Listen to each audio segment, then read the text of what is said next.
I'm Alex Del Sordo at another Rower's Choice podcast Zoomcast thing, and I got someone all the way in the United Kingdom. I got a guy in the UK. He's an American, but he is the chief coach of the women and lightweights, so both men and women at Cambridge University. Rob Weber, thank you for being here at the podcast Zoomcast interview. Thank you for having me. So I start every single one with the same style. I want to know your background in rowing and your coaching background. So when did you start rowing? How have you gotten to become the chief coach at Cambridge University, winning, I think, 2 boat races by my calculation? Well, including the lightweight women this year, yeah, because the open weight race got canceled along with pretty much everything else under the sun. But yeah, it was, how did I end up here? That's a really good question. I ask myself that every day. I think I've been pretty fortunate in my career, especially over the last 10 years or so, that I've been coaching full time. I think I just happened to kind of be at the right place at the right time, and the experience that I had, I suppose, obviously made me an attractive candidate to Cambridge, and I think it's a good fit for me. It's been very challenging, learning a new system and really sort of adjusting to an entirely new culture. Very different than at least in Division III rowing back home in the States, which is where most of my experience was. So, I think it was a combination of my experience coaching college students, both men and women, and then the national team experience that I had back in the States as well. So when did you start rowing? Like at what point? How old were you when you started? I started rowing at Wabash College in 1992. I was actually recruited there to play football, and played 1 year of football, and a couple of guys that were there a year or so older than I were. They're twins, actually. I think they'd either did some rowing in high school or had transferred in and done some rowing before, and they said, "Hey, let's start a rowing club." And I said, "Oh, it sounds like a great idea." So, wow. So I took up rowing, and I was a varsity swimmer as well. So that's how I started, and we were terrible, frankly. Actually, a guy that I had rowed with posted a video on Facebook from like 1993, and there was some argument about whether or not I was in the boat, and I said, "God, I hope I wasn't in that boat." I think the early 90s had UCLA was really fast, I think, right? In like 93, 94. I had no idea what was going on in 1993 or 94. Still don't, arguably, but yeah, no, I was very much a newbie, and had no idea what was going on in the broader rowing world. So then you went from being a member of the starting club at Wabash, right? Wabash, yeah. Wabash. So what happened after your rowing career in college? What'd you do? Yeah, I went on, did a few things. Moved to Virginia right after college, and ended up in graduate school at the College of William and Mary in 1990. Well, I can't even remember now. 7, I think. Okay. And I kind of got tricked into helping coach the William and Mary Club that year by a housemate of mine who had rowed at Washington College under Mike Davenport. And he said, "Hey, I've been working with the club. You want to come out and give it a shot?" I said, "Sure, why not?" So gave it a shot, and the rest is history. Well, I want to know that history. So you did William and Mary, right? And then that's like late 90s. I did William and Mary. I just did it for a year. I was in graduate school. I just did it because, I kind of missed rowing and I enjoyed it, and it was fun being around the kids and kind of getting back into it. And then I went off and got into the library profession, actually, with a master's in library science and master's in history. So I was doing that for about 10 years and coaching along the way, part-time. I did a second stint at William & Mary. Then I was at the Savannah College of Art and Design in Savannah, Georgia, which was an NAIA program that has since folded. They cut the program, I guess, 10 or 12 years ago or so now. So I was at SCAD for a year, and then, gosh, what happened after that? Oh, moved to Lancaster, Pennsylvania, and got hired as a part-time assistant at Franklin and Marshall College, Division III program that had pretty much just started at that point. Klaus Walter was the head coach there. And about a year and a half into that, he decided to to hang it up, and they hired me, or they offered me the job, and I took the chance. Made a career change, went from being a full-time librarian to being a full-time rowing coach, and that was in It's like 2010. 2010, 11. Is that kind of 2010? Yeah, about 10 years ago. now? You were at Hamilton for a while, is that right? I was at Hamilton for 4 years. Yeah, I was at F&M for 6 years, and then did Hamilton College. And then Hamilton College, you get this opportunity to be part of the national team with Tom Terhart, right? So, how many Yeah. years were you with Tom in those cycles? Yeah, that started in 2013. I was still actually at F&M, so it was the summer before my final year at F&M. I had, yeah, I just, yeah, it was really lucky. It was in the right place at the right time, and I think he must have taken pity on me or something. But yeah, he agreed to let me come out and hang out for the summer, and I figure I'll just be filling gas cans and getting coffee and just sort of hanging out and watching what's going on. And the next thing I know, he's given me charge of the four at the World Championships that year. So, and that was before the straight four was back in the Olympics for the women. So so that was interesting. So we recently did a coaches yelling episode where I asked the question, who's the best coach in modern rowing, and obviously Tom comes up. What was it like, or what can you give me some kind of insight into his coaching style that you experienced for a couple of years there in the summer times? Yeah, I mean, he's got a reputation for not saying much, and I suppose at times that's well deserved. He tends to be pretty quiet. He's just very measured, I think, and he realizes that each Olympic cycle is, well, an Olympic cycle. It's 4 years long, so he's not trying to get a result next week, so to speak. I mean, he knows that it's the long haul, so I think he's very patient and very measured, and sort of knows what he's looking for in the long run. But I mean, I've experienced him being very chatty as well, both to the athletes and to other coaches. I mean, he's a pretty different guy, in my experience, off the water and in a social context and around his family in particular. But yeah, he's just he's a consummate professional. So and knows. I mean, don't mean to badmouth anybody, but you hear some people saying, well, he just gets these great athletes and cranks out these great crews, and he doesn't really coach them, and that's just not true. If anybody's spent any time around him. So yeah, Carrie Simmons, one of his athletes, sure. those times I'm sure you know who she is. Yeah, I know Carrie. Speak very highly of him, and she's been on our episode three of the episodes for Coaches Yelling, and we've gotten, just experiencing her style and her approach, we've gotten to really understand and learn the U.S. rowing Olympic cycle training, and I want to talk to anybody who's been around Tom. I hope Tom comes on the show one day. I'd love to get his insight into rowing. So I'll put in a plug. That would be really nice. Thank you for that. So for Cambridge, the boat race, it's one of the most beautiful races in the world. There's an insane amount of people that attend it. And this job is a fantastic job. How did this position come to be in your possession, in your hands? How did you get this job at Cambridge? Oh, gosh, I guess I just applied. I mean, I knew I'd had some association very sort of casually with Rob Baker, who was the women's coach for 5 or 6 years here at Cambridge and is now the men's coach. So I'd gotten to know him a very little bit over the couple of years before I came here, and of course knew Liv Coffey. I coached her in that 2013 crew in Korea, and then again at Henley Royal in 2016 with the crew that won the Rimenham Cup. And she had rowed at Cambridge in 2017-18, so the year before I came here. So she was very encouraging to me to apply for it, and I think might have put in a good word. So there was a little bit of a connection there.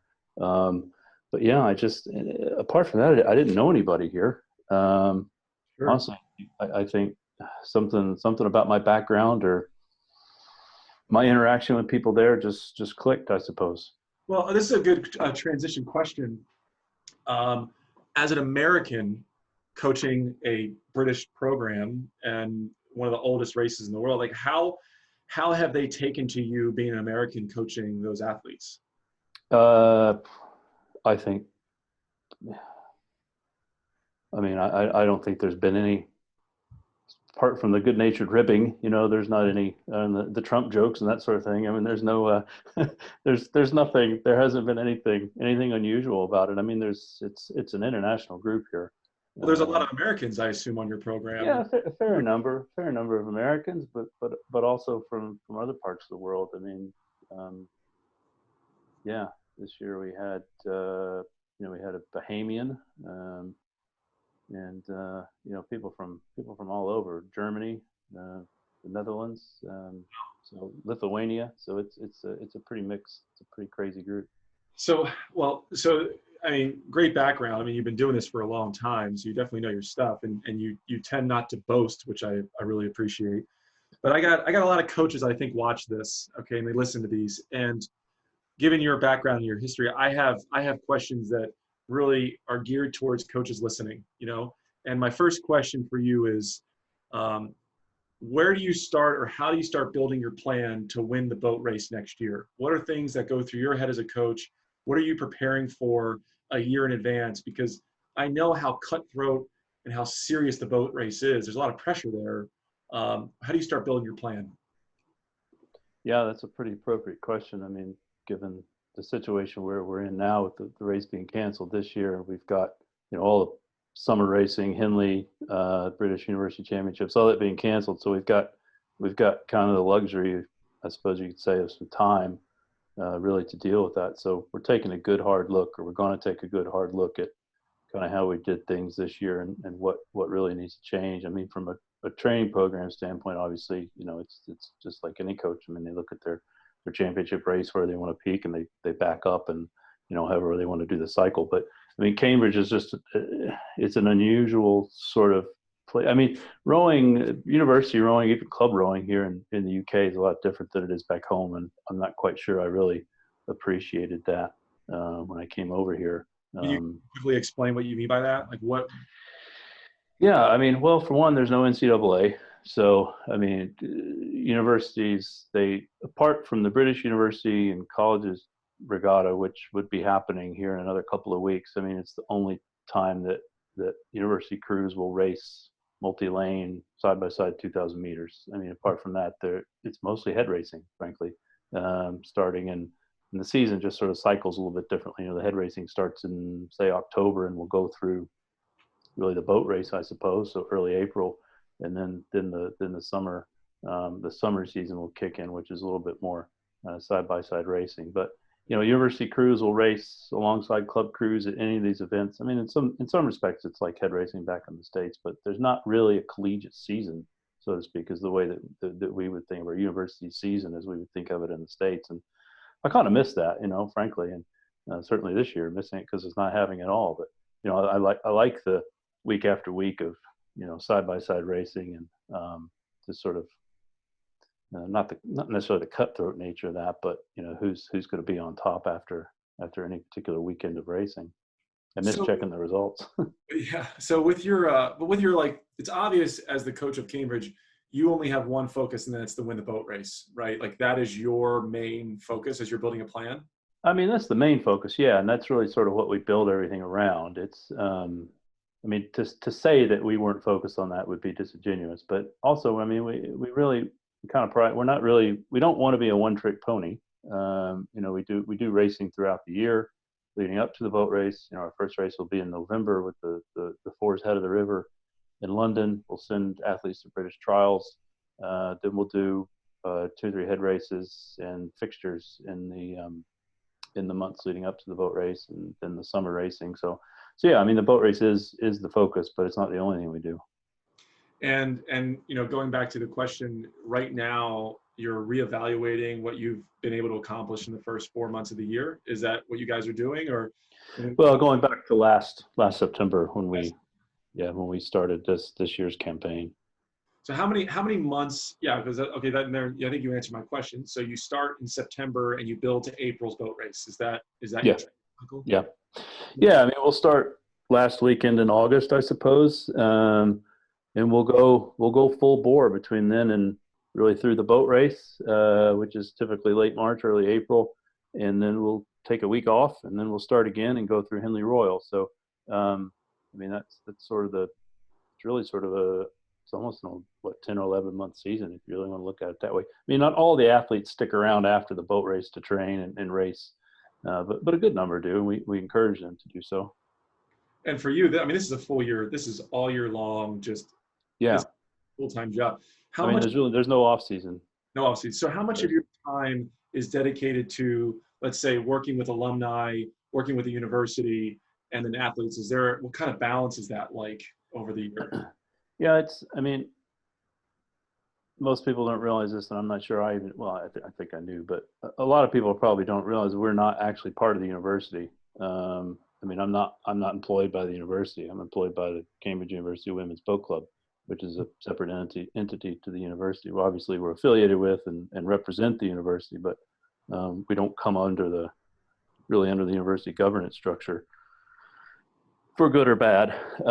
It also means that we aren't as I suppose, tied into the university fundraising machine, although fundraising here at the university level, I think, is quite different than it is back in the States. How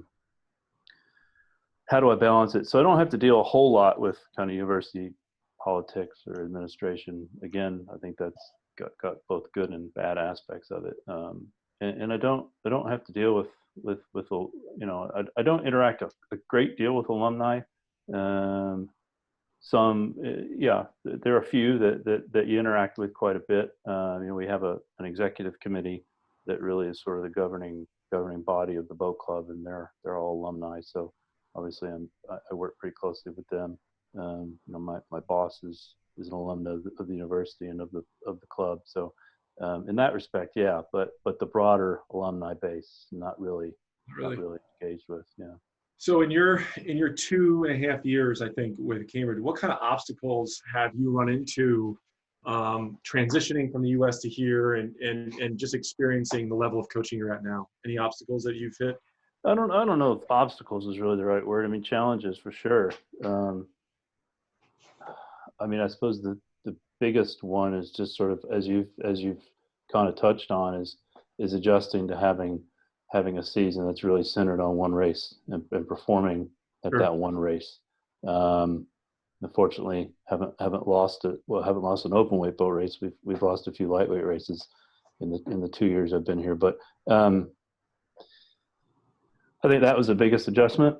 Learning how to coach a crew and prepare a crew to race on that course. Everybody talks about the tideway and how tricky it is, and it certainly is.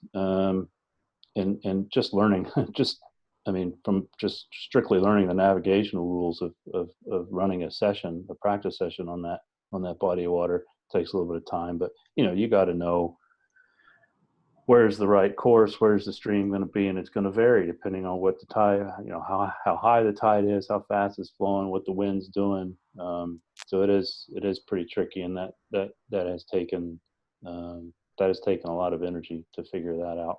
I was a lifeguard rower for 10 years, and I raced with Dan Garbett and the Funk Brothers and all these guys in South Jersey. And my first day as a lifeguard rower, I underestimated the value of current, wind, direction. So like lifeguard ocean rowing is a lot like where you're rowing on that tidal basin. I mean, I cannot imagine. And races are won and lost by being in the wrong spot, right? You can have the best crew, but so that seems like a challenge to overcome. I mean, someone that hasn't been on that body of water his whole life, coming in, you got to learn it pretty quick. It's a pretty challenge. Yeah. And I mean, everything. I say we're not a one-trick pony, but I mean, everything we do, at least between September and the boat race, is to prepare for the boat race. I mean, even if we're participating in another race, it's to prepare for the boat race. So you said that you miss the side-by-side racing of the NCAA styles. Yeah. I mean, have you grown to love that way of coaching, that you got one thing to focus on? And is that a better mentality maybe to take? I think it is in some ways. In some ways it's not. but it is a singular focus, which I suppose in a way is pretty good, because you know that everything you're doing is geared towards that. And if you can sort of keep that in mind as your vision, and okay, well, I don't have to race. I don't have to worry about racing Bates this weekend and whoever else it might be the next weekend. And if I can beat these people and then beat these people, and if this crew loses and this crew wins, maybe I'll get a bid to the NCAA's. I mean, if the NCAA is your goal in the States, then a lot of things for a lot of crews at least have to really sort of fall into place. Whereas with us, we know we're going to be racing Oxford. That's what's going to happen. And in some respects, there's no defense in rowing, as the saying goes. So you can't really worry about who you're racing, but there is a lot of strategy involved to this, and there is a lot that has to go in over the course of 6 months to prepare for it, and to get the crew used to racing on that body of water. I mean, we spend a lot of time in London training and racing on the Tideway, especially starting in, say, late January. We're down there most weekends for 2.5 months, training or racing on the Tideway to prepare. And that was the thing that sort of struck me last year, in 2019, when coaching the first boat race. My first boat race there was, it was built up in my mind. And of course I'd watch it on TV, and you get all the hype and the media coverage and all the fancy graphics and the drone and helicopter footage and all that stuff. But, being there as part of it, it was, I don't want to use the word anticlimactic, because it was the most nervous I'd ever been, and winning was probably the most gratifying I've ever felt in this career. But you're just so used to being there all the time that we spent there, that it was just almost just like another day on the Tideway. We just, we walked out of the boathouse like we'd done 100 times before. So there are 250,000 people there watching. But I was going to interrupt. Listen, like, I've seen the boat race 15 times, and not where you have been. There's an armada of boats. Yeah. Well, you don't notice that because I was so zeroed in on that. I mean, come on. I mean, I was in the armada. I wasn't looking around. I was watching the crew. There's a million people lined up around the riverbanks. Yeah. Armada and the wake that creates. The only time I ever took, I can honestly tell you this. Of course, it's just been the one boat race, but I was following the race in one of the launches, and the only time I took notice of the crowds was going under Hammersmith Bridge, and looked up and saw the people on the bridge. But it's I don't know, maybe I just had tunnel vision and blocked everything else out. This is a question that's popped up my head here, and this kind of leads me to this, what you just said. Rowing in the United Kingdom is way more popular than it is here in the United States, and the history of Cambridge is, I don't even know how many years it is. You know the answer to that. Oxford Cambridge race, 170 years old, I think, or more. 29 for the men, I think. Yeah. So 29 or 39. So then what's in your mind, as you've been there now a year and a half? I mean, how can you speak to the difference in popularity between rowing here and rowing in the United Kingdom? In the United States, yeah. I think it is. I mean, everybody knows the boat race, whether they give a flip about rowing or not, or have any association with Oxford, Cambridge. I mean, I got friends in Scotland that are musicians, and they probably don't pay any attention to rowing. And like last year after the race, I got a text almost immediately from one of the guys, saying, "Oh, I watched the race, 5 lengths, way to go!" So it was that was pretty cool. But and then most students at Cambridge and probably Oxford as well row at some point in their career, at least as an undergraduate, because there are like 30 or so colleges at Cambridge, and they each have their own boat club. Sure. And probably just about everybody, at least again as an undergraduate, rows for at least a term at Cambridge. Wow. Whether they're any good or they like it, or they continue with it, it's a different story. But and each of those college boat clubs has their own history and traditions, and that they're very proud of.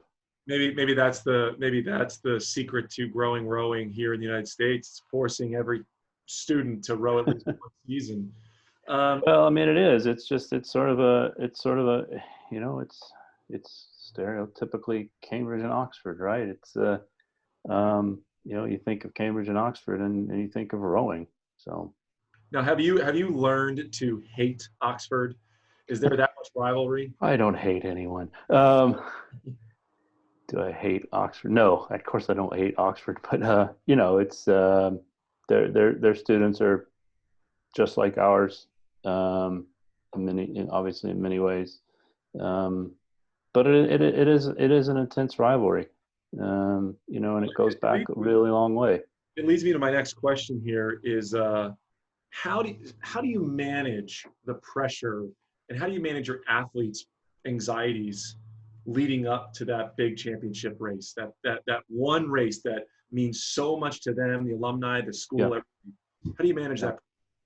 I try to manage expectations all the way through the season, and emphasize to the athletes that yes, we want to go and we want to perform as well as we can against Oxford. We always want to race to win, but we want to train to win, we want to race to win, but we don't focus on the winning. We focus on the process. And I mean, it's a message that coaches all over the world, I'm sure, deliver to their athletes. But it's if you do the steps along the way correctly, you're going to be as prepared as you can be. If you win, great. If you lose, you're going to feel bad, but you did the best you could. And it sort of sounds a little cliche and a little trite, but we employ a sports psychologist that works with the athletes, and one of the big messages that she delivers to them is focus on your evidence. And there was a study that was done by a woman who previously worked with Cambridge Women, is that women tend to, let me phrase this correctly, women tend to look at their most recent result, whatever the field may be, athletics, business, whatever it might be. They tend to look at their most recent result, and that colors their mood, their attitude, how they feel about themselves. Whereas men are, for whatever reason, will look at a broader picture. So, and that I try to keep that in mind. So we try to create opportunities throughout the season for the athletes to collect a body of evidence that they can then draw on to support the notion that they're successful and to build the confidence. So that's one thing that we sort of do. I mean, yes, it's one race, and it's, it could be easily messed up. I mean, the 2017 race where the Oxford woman caught the crab right off the start, the first stroke. I mean, the race was over. I mean, it's probably over anyway, frankly. The Cambridge crew that year was immensely strong, set a course record, but still, I mean, you don't want that to happen. And I didn't know that, focus on your evidence. I really hope that the coaches listening and watching this will take that in and understand, like, especially at the high school level, right? Because in high school rowing, and because they're trying to get to college, there's so much anxiety and so much frustration. Collecting the body of evidence to support that they're successful and focusing on the evidence, that is a great thing for young coaches to adapt and to take in, to then push that out to their athletes.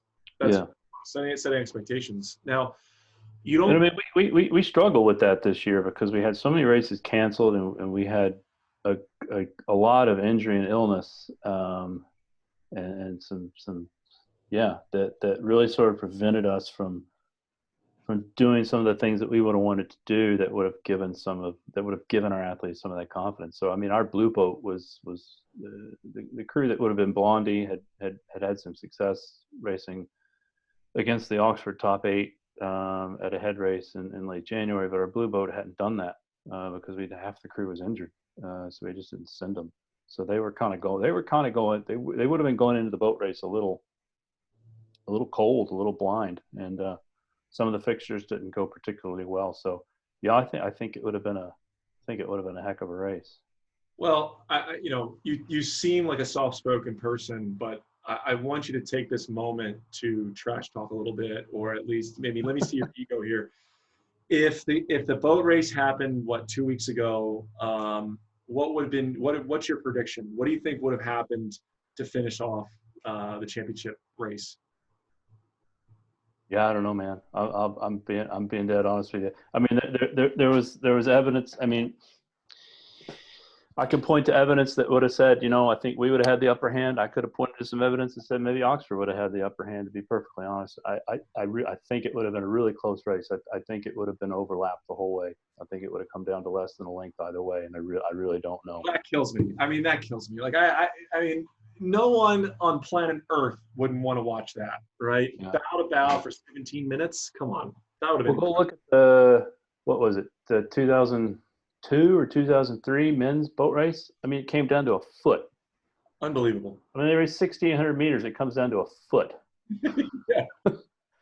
Oh God, I'm getting chills. Who would Yeah. have? Do you follow the men's side at all? I mean, do you stay? Sure. So what was your prediction for the men's side? Who would have taken it? Uh, I, I don't know. I don't know that I paid that close attention to be honest with you.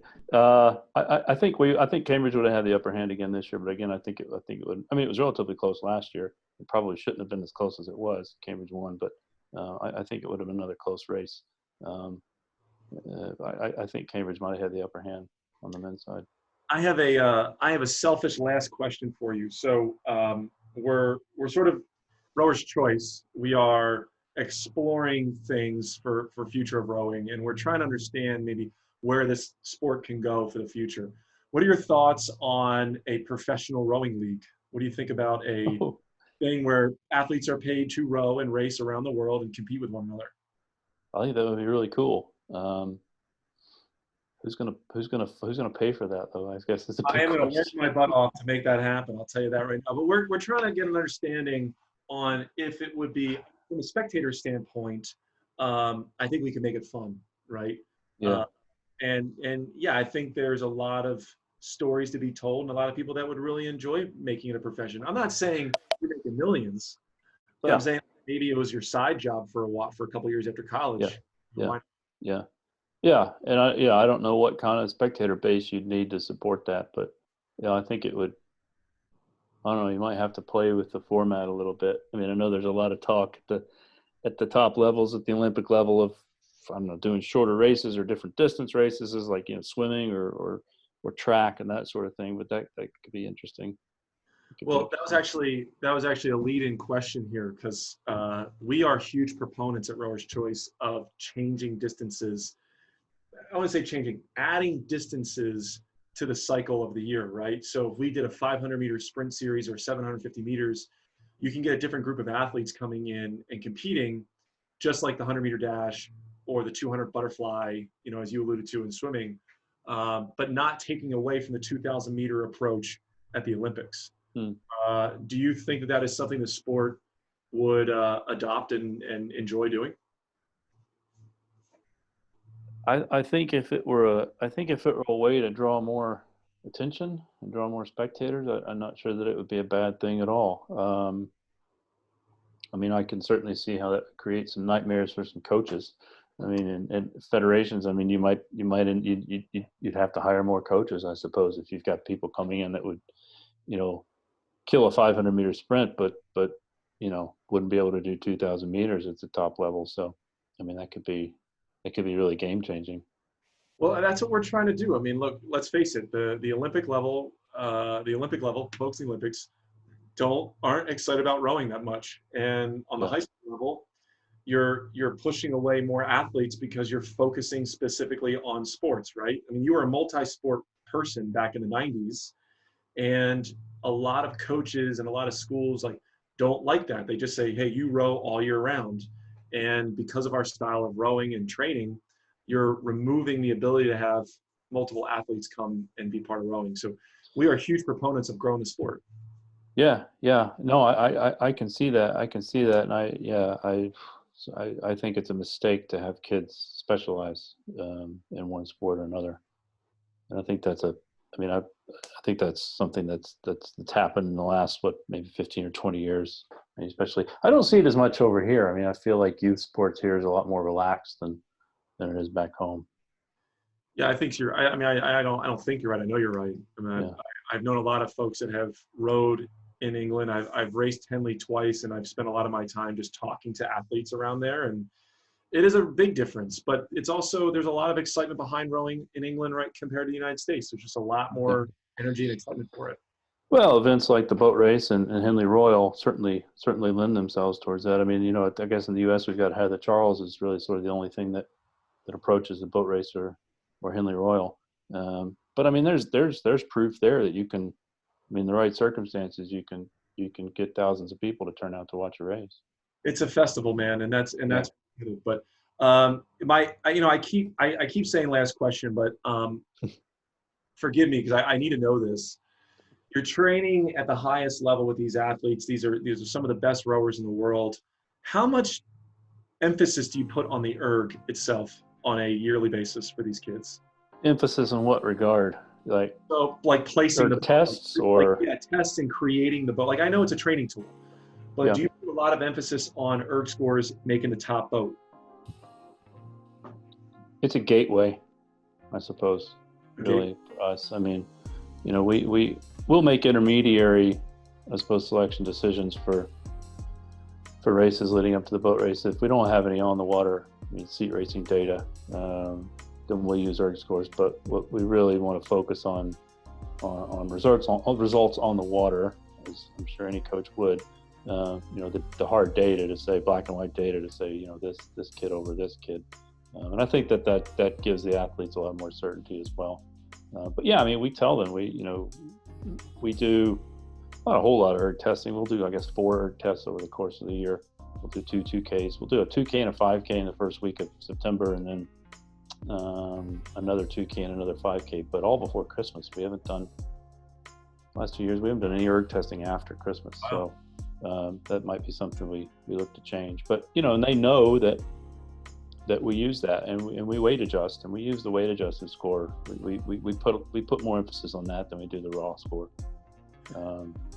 I love that. I take a lot of notes here, and we name these podcast interviews, and I'm going to need some help from CJ on what we're naming this thing. There's one, your career has been all over the country, in the United States at all levels, and now you're at Cambridge, and I consider that to be one of the best coaching positions in our sport. You're pretty lucky. You're pretty lucky. I think that's wonderful. Rob, I have had a great time talking to you. I really hope it's been fun. And the folks that watch this or listen to this can take a lot out of this.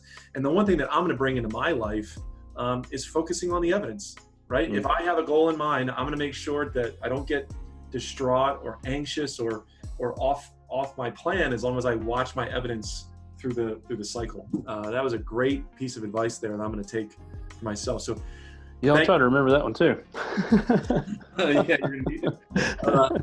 Listen, thank you, Rob, for being part of this, and I hope you enjoyed listening to the Rower's Choice podcast. Yeah, thanks a lot. This is the Rower's Choice podcast. Rower's Choice is made up of Finish Line Shell Repair, Resolute Racing Shells, and Sykes USA.